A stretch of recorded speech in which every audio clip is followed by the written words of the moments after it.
नारायण दत्त जी, विश्वनाथ जी, श्यामलाल यादव जी, श्रीमती त्रिपाठी जी,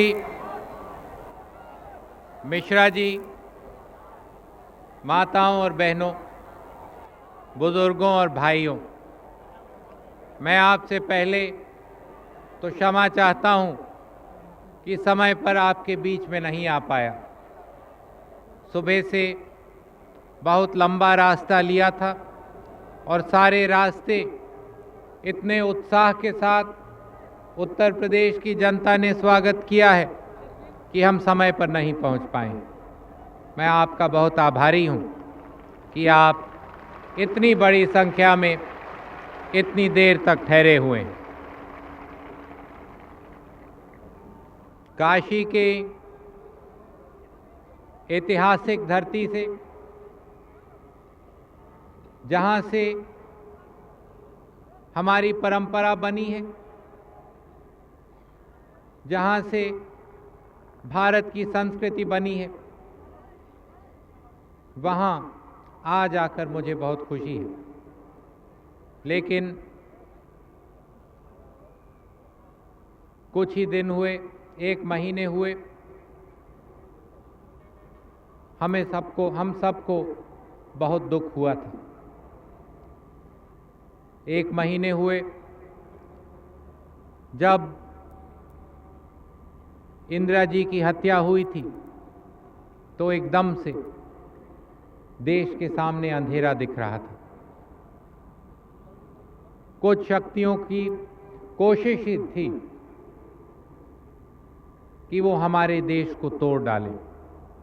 उनकी कोशिश थी, बड़े बड़े महीनों से कोशिश थी कि हम आपस में लड़ें, हमारे मतभेद बाहर आएं, हमारे झगड़े बढ़ें, जिसमें भारत के टुकड़े टुकड़े हो जाएं।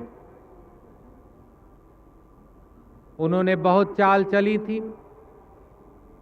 अंतिम चाल उन्होंने 31 अक्टूबर को चली, जब इंदिरा जी की हत्या करी। लेकिन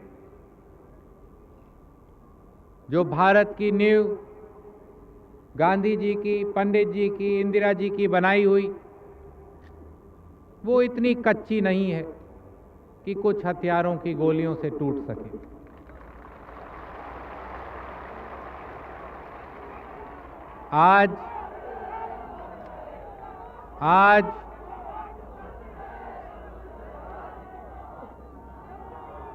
आज इंदिरा जी हमारे बीच में नहीं है। आज इंदिरा जी हमारे बीच नहीं है। हथियारों ने उनका शरीर हमसे छीन लिया, लेकिन उनके सिद्धांत, उनके विचार, उनकी आत्मा हमारे साथ आज भी है। देश को आगे बढ़ाने के लिए, देश को मजबूत करने के लिए, इन्हीं शक्तियों का सामना करने के लिए आज हमें देखना है कि ये कौन सी शक्तियां हैं जो हमारे देश को कमजोर करने में लगी हैं। हमें पहचानना है कि हमारे देश के अंदर से कौन उन्हें ताकत दे रहा है, कौन उन्हें उत्साह दे रहा है, कौन उन्हें मदद कर रहा है। पिछले सालों में 2-3 आंदोलन चले। एक आसाम में चला, कश्मीर में एक और उठा, और पंजाब में चला। तीनों जगह कुछ उग्रवादी, आतंकवादी, हथियारवादी ऐसी हरकतें करने लगे जिससे देश कमजोर होने लगा। खूब ध्यान से, सोच समझ के वो ऐसी हत्याएं करने लगे जिससे उन्हें लगा कि हमारे मतभेद बढ़ेंगे, हम आपस में झगड़ने लगेंगे। लेकिन ये नहीं हुआ। इन लोगों को सहायता कहां से मिली, उत्साह कहां से मिला? आप जरा याद करिए, जब हमारे विरोधी दल के नेतागण अपने कॉन्क्लेव करते थे, अपनी बैठकें करते थे, जब उनके बयान निकलते थे, तो किसकी शक्ति इन बयानों से बढ़ती थी? किसने आसाम में आंदोलन का सहारा दिया? किसने कश्मीर में देश तोड़ने वाली शक्तियों को बढ़ावा दिया? किसने पंजाब में उग्रवादियों को और उत्साह दिया?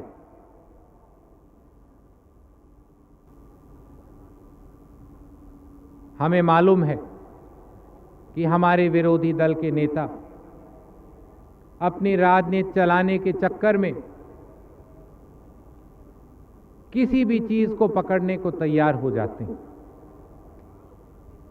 जब उन्हें लगता है कि कोई ऐसी चीज है जिससे शायद कांग्रेस को कुछ हानि पहुंचे, तो एकदम से उसे बढ़ाने लगते हैं।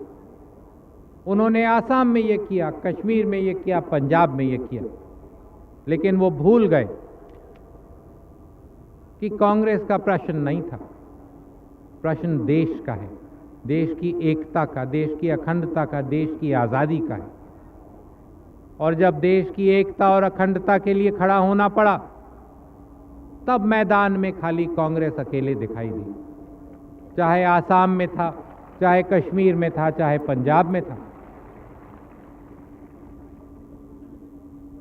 क्या ये वही नेता नहीं है जिन्होंने अकाली दल को और उग्रवादियों को इतना बढ़ावा दिया? कहते गए, आज भी कह रहे हैं कि उनकी मांगें सब जायज थी, सरकार को मान लेनी थी। उनकी बहुत सी मांगें थी, बहुत सी मांगों पर बात चल रही थी, लेकिन उनकी एक मांग ऐसी थी जिस पर कांग्रेस की सरकार बात करने को भी तैयार नहीं थी। आनंदपुर साहब प्रस्ताव की मांग। आनंदपुर साहब प्रस्ताव हमारे देश के टुकड़े टुकड़े कर देता। आनंदपुर साहब प्रस्ताव हमारे संविधान के अंदर नहीं है, लेकिन तब भी हमारे विरोधी दल के नेता कहते गए कि अकाली की मांगों में कुछ भी नहीं है, सब बातें मान लेनी चाहिए।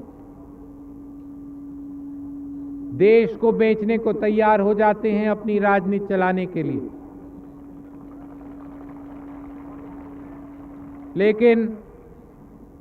लेकिन आज हम ये प्रश्न आश्चर्य से क्यों पूछें?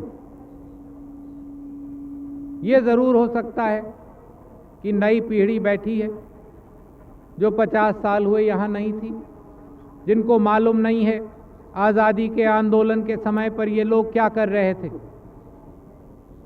लेकिन किताबें हैं, कागजात हैं, और आज जो अंग्रेज़ों के उस ज़माने के कागजात थे वो भी पब्लिक हो गए हैं। आज हम देख सकते हैं कौन उनकी मदद कर रहा था और कौन सचमुच में आज़ादी के आंदोलन में मिला हुआ था। आज हम देख सकते हैं कौन कौन से हमारे विरोधी दल उस ज़माने से अंग्रेज़ों का साथ दे रहे थे, विदेशियों का साथ दे रहे थे, हमारे देश के खिलाफ काम कर रहे थे। तो हम आज आश्चर्य से कैसे पूछ सकते हैं कि वो आज विदेशियों का साथ हमारे देश के खिलाफ क्यों कर रहे हैं? हमें पहचानना है कौन इस देश को मजबूत करेगा और कौन इस देश के टुकड़े टुकड़े कर डालेगा। जो भी अपनी राजनीति धर्म पर, जात पर, प्रांतवाद पर या भाषा पर करता है, वो इस देश को तोड़ने का काम करता है, कमजोर करने का काम करता है। जो भी इन शक्तियों को मदद करता है, देश तोड़ने वाली, कमजोर करने वाली शक्तियां, चाहे आसाम में, कश्मीर में, पंजाब में, चाहे देश के किसी और प्रांत में हो, वो देश को कमजोर करने में लगता है। हम सब हमारा इतिहास जानते हैं। हम जानते हैं कि जब भी भारत एक रहा है, जब भी भारत की जनता एक होकर खड़ी हुई है, भारत महान हुआ है। आज की बात नहीं है। अशोक के ज़माने से यही चला आ रहा है। जब हम महान हुए हैं, जब हम एक हुए हैं, तब हम महान हुए हैं। और इसका उल्टा भी हुआ है।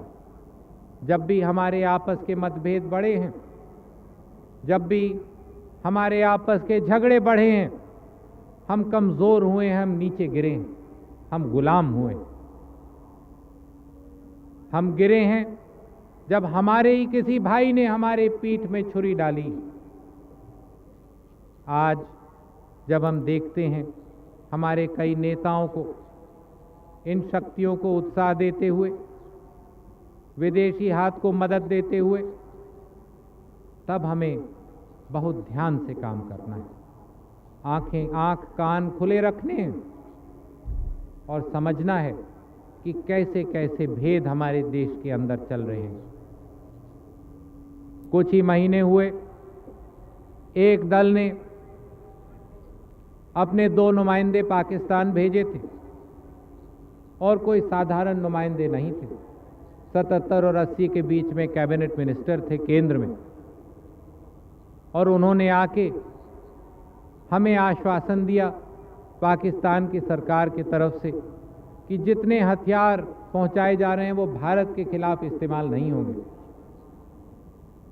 सबका निशाना पश्चिम के ओर पे लगा है, उत्तर के ओर पे लगा है, और उनका पहिया घूम नहीं सकता इस तरफ। क्या हम जानते नहीं हैं कि जो हथियार पहुंचे हैं वो पहाड़ पे नहीं चल सकते? क्या हम जानते नहीं हैं जो उनकी नौसेना को जहाज पहुंचाए गए हैं वो अफगानिस्तान नहीं पहुंच सकते? लेकिन उन्होंने कहा कि ये नहीं हो सकता है। उसी दल के ने 3 नुमाइंदे भेजे थे स्वर्ण मंदिर में। उन्होंने भी आके हमें कहा था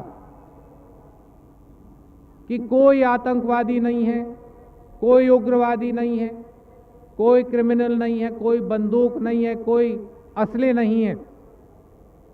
लेकिन उनके बयान के 2 हफ्ते बाद जब फौज अंदर गई तो ऐसे ज़बरदस्त गोली की बौछार मिली जैसी शायद लड़ाई में हमारी फौज का सामना नहीं करना पड़ा। तो ये कहां से आया अगर वहां कुछ भी नहीं था? तो हमें सोचना है कि जो दल इस तरह से कार्रवाई करते हैं वो किसके साथ मिले हुए हैं, कहां से कहां उनका कनेक्शन हो सकता है। और आज जब हम चुनाव पे जा रहे हैं तो इन बातों पर हमें बहुत गंभीरता से सोचना है। हम सब चाहते हैं कि देश में विकास हो, देश आगे बढ़े, गरीब ऊपर उठे, पिछड़े हलकों को मदद हो, हरिजनों को, आदिवासियों को, अल्पसंख्यकों को। लेकिन ये कब होगा? अगर देश कमजोर होने लगेगा, देश की एकता खतरे में होगी, तब कौन सोचेगा हमारी पुलिया की और हमारी सड़क की? हमें पहले देखना है कि हमारा देश मजबूत हो, दुनिया की इन सब शक्तियों का सामना कर पाए। हमारी सीमाओं पर नए नए तरह के हथियार पहुंच रहे हैं, उत्तर में, पश्चिम में, दक्षिण में, हिंद महासागर में। ये सब दबाव क्यों पड़ रहा है भारत पे? क्योंकि आज अगर दुनिया में एक आवाज है जो पूरी आजादी से बोलती है वो भारत की आवाज। भारत को कोई दबा नहीं सकता है। भारत को कोई इसलिए नहीं दबा सकता क्योंकि कांग्रेस के सिद्धांतों पर, कांग्रेस के कार्यक्रमों से हम अपने पैरों पर खड़े हुए हैं। कोई आज नहीं कह सकता कि हम भारत को अनाज नहीं भेजेंगे, भारत अगर इस लाइन पे ना खड़ा हो। हमारी पैदावार अपने लिए काफी है। कोई आज ये नहीं कह सकता कि अगर भारत लाइन पे नहीं पड़ेगा तो हम उसे मशीनरी नहीं देंगे या ये या कुछ और नहीं पहुंचाएंगे, क्योंकि हमारे कार्यक्रमों से उद्योग में भी हम अपने पैरों पर खड़े हुए हैं। इसी तरह से दुनिया की राजनीति में भी हम अपना रास्ता बनाते हैं। सच्चाई का रास्ता, अहिंसा का रास्ता, जिस रास्ते से हमने आज़ादी जीती, उसी को हम दुनिया भर तक पहुंचा रहे हैं। आज बड़ी शक्तियां देखती हैं कि भारत अपनी आवाज उठा पाता है। वो देख रही हैं कि पिछले 5 साल में जो तरक्की भारत ने करी, अगर इस रफ्तार से भारत तरक्की करता जाए तो बहुत जल्दी से भारत उनका मुकाबला करने लगेगा, और ये उन्हें पसंद नहीं होता है। उनका खेल बना हुआ है और वो देखना नहीं चाहते कि एक और खिलाड़ी उनके खेल में आ जाए। लेकिन भारत आज तक कभी पीछे नहीं पड़ा, किसी के दबाव में नहीं आए हैं, और आज भी हम किसी के दबाव के नीचे नहीं आने वाले हैं। हम अपना रास्ता बनाएंगे जो हमारे देश के लिए ठीक होगा, जिससे हमारी जनता को फायदा होगा, जिससे हमारी जनता ऊपर उठेगी, जिससे हमारा देश महान होगा। हमें याद रखना है कि अगर भारत में ये ताकत रहनी है, अगर भारत को इसी रफ्तार से आगे बढ़ना है, तो ठीक सरकार होनी है। ऐसी सरकार होनी है जो कुछ सिद्धांतों पर अपना काम चलाए, जिसके कार्यक्रम हो, जिसके विचारधाराएं आपको मालूम हो। आज जब हम विरोधी दल के नेताओं से पूछते हैं कि उनके सिद्धांत क्या हैं, तो वो खामोश रह जाते हैं। उनके कैसे सिद्धांत हो सकते हैं? क्योंकि सब सिद्धांतों को तो घर छोड़कर वो अपने एक दूसरे से मिलने की कोशिश कर रहे थे। उनके क्या विचारधाराएं हो सकती हैं? जब 8 पार्टी एक मंच पे बैठती हैं तो किसके विचार आगे चलेंगे? ऐसे देश नहीं चल सकता, ऐसे देश कमजोर होगा। और यही हमने देखा 77 और 80 के बीच में। हमने देखा कि जहां पर हमारे खेत की किसान की पैदावार बढ़ रही थी तेजी से, 77 में रिकॉर्ड पैदावार हुई थी, वो इन 3 साल में गिरने लग गई। किसान के सामने अंधेरा आने लग गया। इसी तरह से 77 में बहुत तेजी से उद्योग लग रहे थे, 80 में मजदूरों के सामने बेरोजगारी दिखलाई दे रही थी। हमें याद है 5 साल हुए, एक कमियों का जमाना हो गया था। राशन में मिट्टी और कंकड़ आते थे, मिट्टी की तेल के लिए लंबी लाइन लगानी पड़ती थी, डीजल तो 3-3, 4-4 दिन नहीं मिलता था। ये सब कैसे खत्म हो गया? क्योंकि 80 से लेकर 85 तक कांग्रेस ने देश को दोबारा ठीक रास्ते पर चलाया। इन 4 साल में, इन 5 साल में हमारे किसानों की पैदावार 1.5 गुना बढ़ गई है। इतना शायद किसी भी 5 साल में नहीं बढ़ी। जहां पे अंधेरा दिख रहा था, वहां आज किसान के सामने हरियाली दिखलाई दे रही है। जहां पर उद्योग बंद हो रहे थे, आज हमारे उद्योग लग रहे हैं, बढ़ रहे हैं, तरक्की कर रहे हैं। इन 4 साल में 80 से लेकर 84 जिनके आंकड़े हैं हमारे साथ, इन 4 साल में भारत ने अमेरिका और इंग्लैंड से ज़्यादा तरक्की करी है।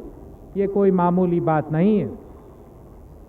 इसी तरह से आज कमियां नहीं दिखाई देती। हमें याद है 77 और 80 के बीच में कैसे हम शर्मा के दुनिया में अपना मुंह दिखलाते थे, भारत की इज्जत छिन गई थी। लेकिन आज हम दोबारा गौरव के साथ कह सकते हैं कि हम भारत के नागरिक हैं। ये सब कैसे हुआ? ये हुआ क्योंकि इन 5 साल में कांग्रेस ने इंदिरा जी के नेतृत्व में देश को गांधी जी के, पंडित जी के, कांग्रेस के सिद्धांतों पर आगे चलाया। आज भी इसी रास्ते पर देश को चलना है। जो सोचते हैं कि इंदिरा जी की हत्या करके वो इस देश को खत्म कर सकते हैं, उनको दोबारा सोचना होगा। आज इंदिरा जी नहीं है, उनके सिद्धांत हैं, उनके विचार हैं, उनकी आत्मा है हमारे साथ। ये देश को आगे ले जाएगी। हम इसी रास्ते पर देश को ले जाएंगे, मजबूत करेंगे, एक रखेंगे। हमें आज जरूरत है कि पूरा देश एक होके खड़ा हो, हमारे पूरी जनता की एक आवाज ऊपर उठे और हम दुनिया की शक्तियों को दिखाएं कि ये देश इतनी जल्दी नीचे नहीं गिर सकता है। हम दुनिया की शक्तियों को दिखलाएं कि हम किसी भी चुनौती का सामना कर सकते हैं। एक आवाज से हम खड़े होंगे, एक आवाज से हम दिखलाएंगे कि कोई भी ऐसा नहीं है जो भारत के टुकड़े कर सकता है। हम उसका मुकाबला करेंगे, उसका सामना करेंगे और अपनी शक्ति से, सरकार की शक्ति से, भारत की जनता की शक्ति से हम उन्हें कुचल देंगे और देश से बाहर निकाल डालेंगे। आज आपके सहारे की जरूरत है, आपकी एकता की जरूरत है और ये आप आते हुए दिनों में दिखला सकते हैं हमारे उम्मीदवारों को कामयाब बनाकर। श्यामलाल यादव जी यहां वाराणसी से खड़े हैं। ये पंडित जी की पुरानी सीट, पंडित कमलापति जी। हम तो बहुत चाहते थे कि वो ही खुद लड़े, लेकिन वो नहीं चाह रहे थे कि वो लड़े। उनको हमने बहुत जिम्मेवारी का काम दिया है। हमारी पार्टी वो ही चला रहे हैं। आपको उनकी मदद करने में यादव जी को कामयाब बनाना है। पड़ोस से, चंदौली से श्रीमती त्रिपाठी जी हैं। आप तो उन्हें बहुत अच्छी तरह जानते हैं। आपको उन्हें कामयाब करना है और मिर्ज़ापुर से यहाँ भी नाम ले लेते हैं आपका, वहाँ भी आएंगे। पड़ोस से उमाकांत मिश्रा जी हैं, उन्हें भी मजबूत करके, कामयाब करके कांग्रेस का हाथ आपको मजबूत करना है। कांग्रेस का हाथ आपकी मदद के लिए है, देश की एकता के लिए है, अखंडता के लिए है, भारत को महान बनाने के लिए है। मैं आपको दोबारा धन्यवाद देता हूं कि इतनी देरी होने के बावजूद भी आपने इतनी शांति से सुना। मेरे साथ जोर से बोलिए, जय हिंद। हमारी बहनों और माताओं की आवाज नहीं सुनाई दी मुझे। जय हिंद, जय हिंद, जय हिंद।